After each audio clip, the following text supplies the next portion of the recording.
यहाँ के सभी लोग मिलकर इस देश के लोकतंत्र को बचाना है, इस देश के संविधान को बचाना है। ये हमारा मेन कर्तव्य है। वो बोलेंगे बहुत दिन हो गए आपको फ्री में दे रहे, इसके बाद बंद। 70 साल में कांग्रेस क्या किया? अरे 70 साल में अगर हम कुछ नहीं करते तो मोदी साहब आज उस देश के प्रधानमंत्री होकर वहां पर बैठ नहीं सकते थे।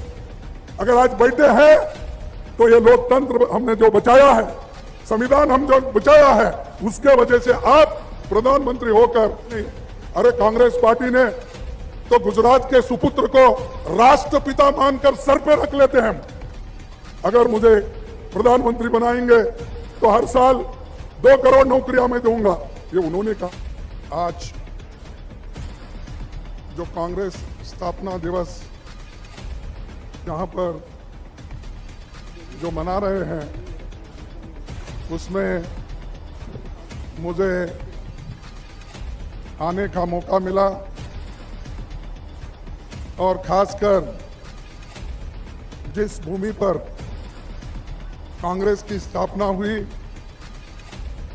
और मुंबई के वजह से आज जो संगठन बनी थी कांग्रेस की, उन्होंने देश को आज़ादी दिलाई।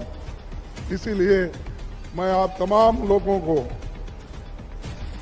धन्यवाद देता हूं, क्योंकि आप उस जमीन पर बैठे हैं जो जमीन पर हमारे स्वातंत्र योद्धा, फ्रीडम फाइटर्स, ब्रिटिशों के खिलाफ लड़के हमको जो आज़ादी दिलाई, वो मैं ये कहूँगा कि उसका सारा क्रेडिट ज़्यादा से ज़्यादा यहाँ के लोगों को जाता है। कि यहाँ के सभी लोग मिलकर इस देश के लोकतंत्र को बचाना है, इस देश के संविधान को बचाना है।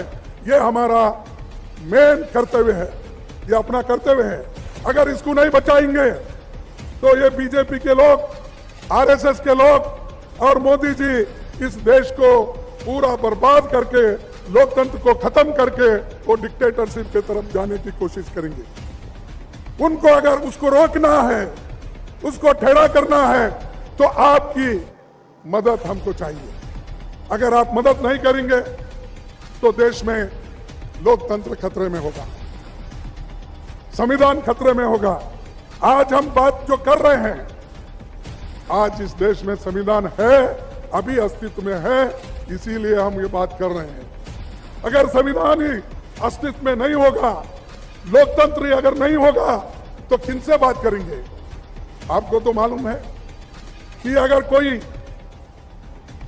एक अच्छे विचारधारा रखकर बात करता है, उसके खिलाफ बीजेपी सरकार एक्शन लेती है, और जो अपने खुलकर अपने विचार को बताता है, उसके ऊपर भी एक्शन लेते हैं। और जो लोग, गरीब लोग आज खाने के लिए तरस रहे हैं, उनको रोजगार, रोटी, आज इसकी भी रोज पर रोज तबाही हो रही है। महंगाई इतनी बढ़ रही है, बहुत लोगों को मालूम नहीं होगा, और मोदी भी यही समझते हैं कि भाई चलो मैं 80 करोड़ जनता को मुफ्त में राइस दूंगा। कहां से दे रहे भाई? अरे ये राइस, और आज जो फूड सिक्योरिटी एक्ट के तहत जनता को जो मिल रहा है, ये तो कांग्रेस की देन है।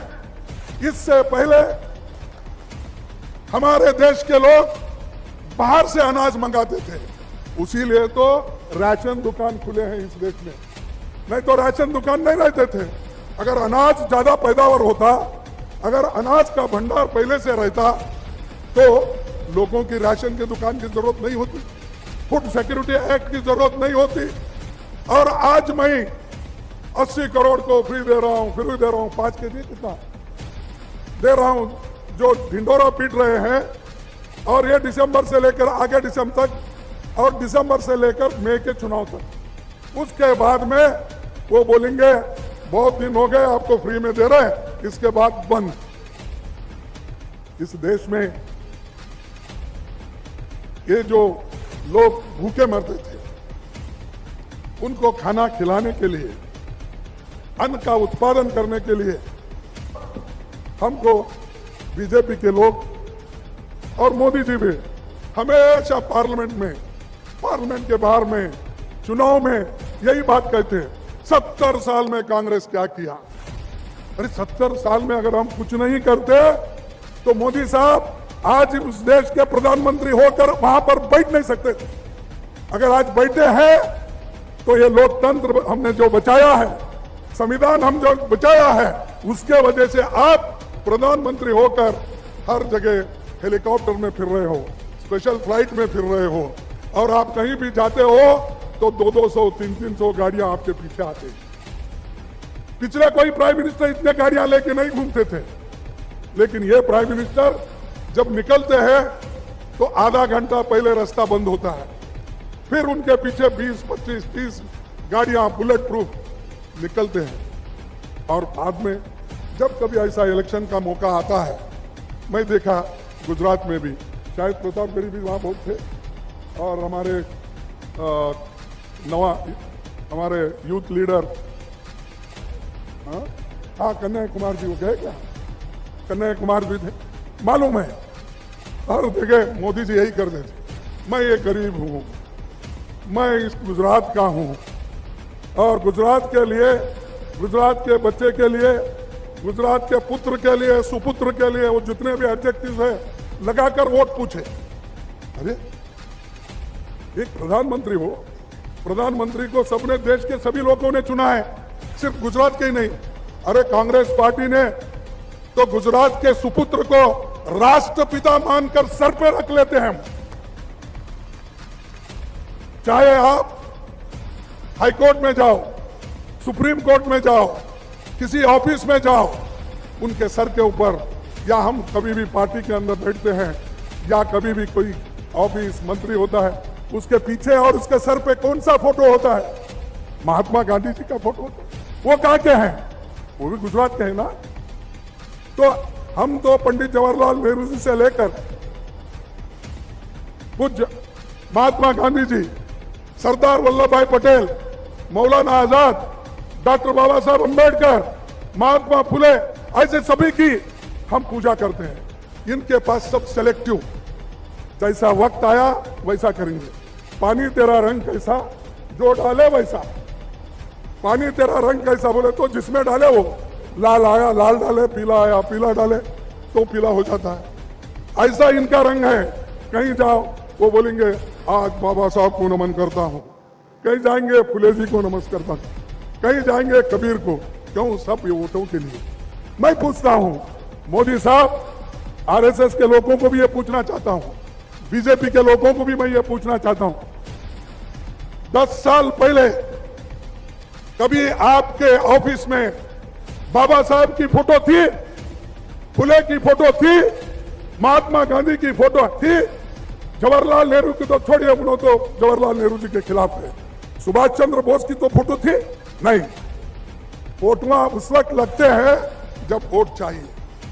तो इसलिए आपकी यह जिम्मेदारी होती है कि इस देश को बचाने के लिए, लोगों को ताकत देने के लिए, संविधान की रक्षा करने के लिए आप मजबूत होकर खड़े होना चाहिए।